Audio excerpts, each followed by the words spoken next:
relationship or how to develop, you know, a relationship with a mentor, and just how that helped your career and moving forward.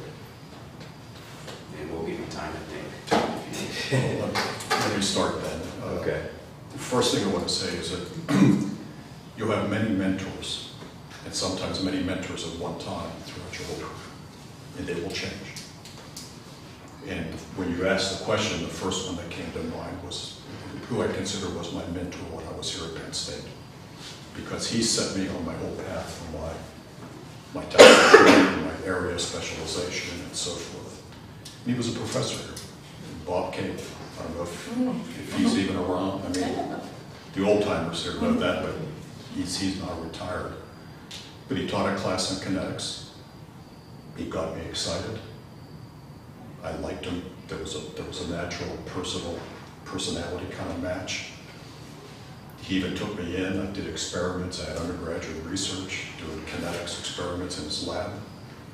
And so when it came time for me to graduate and I had to move on, he's the one who suggested I go to University of Illinois. And when I went to University of Illinois, lo and behold, what did I study there?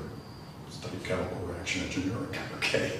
And then my whole career. So he's the one that sort of got me on my general career path. And there were many, many other mentors who were like managerial mentors.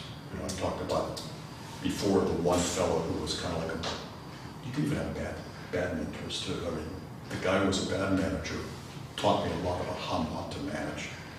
But early on in my career, the first individual that I worked for, just sheer luck, was probably the best manager I ever worked for, best leader I ever worked for, taught me about leadership. And he ultimately became the chief technology officer of the company. Who would have known back then, after like 30 years, he would advance to that level. But that's who kind of, I came in and was, you know, the rookie engineer under a person like that.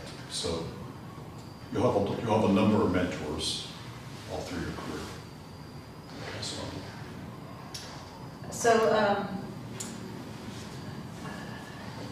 I would say two things.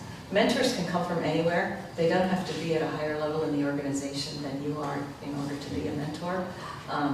And much like Ken, I've had a variety of mentors throughout my career, as well as through my life. One thing that I think was a pretty common theme as I reflect back on the mentors that I've had, and that is that in the course of doing your work, you will naturally interact with a variety of people.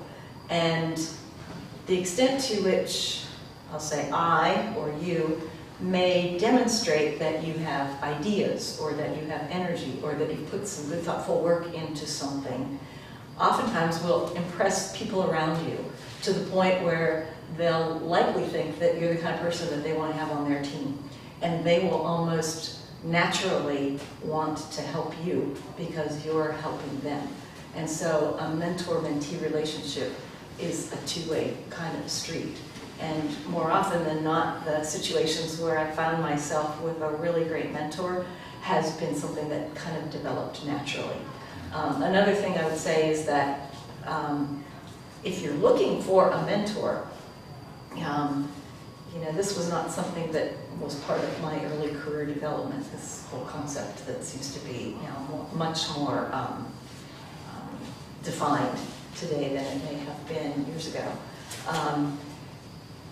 Having the curiosity to ask questions of people around you could be the thing that kicks off a mentoring relationship. So whatever the area of curiosity is, as you were saying earlier, reach out to a lot of people.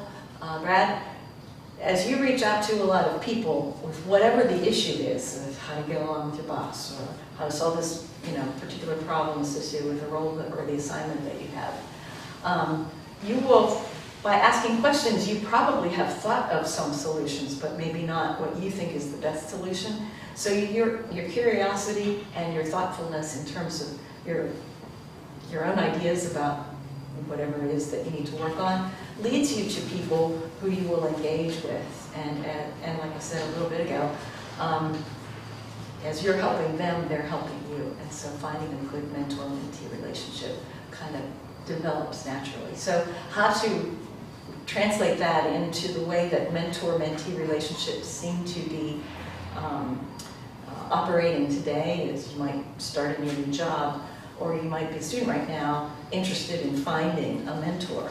Well, think about the things that are on your mind, that you're curious about.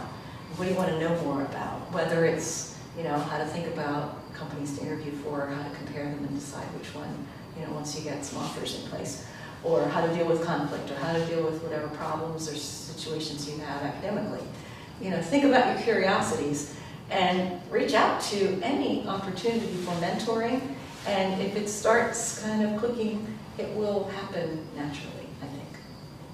I would add there's kind of looked at it two ways in terms of kind of two different types of mentors.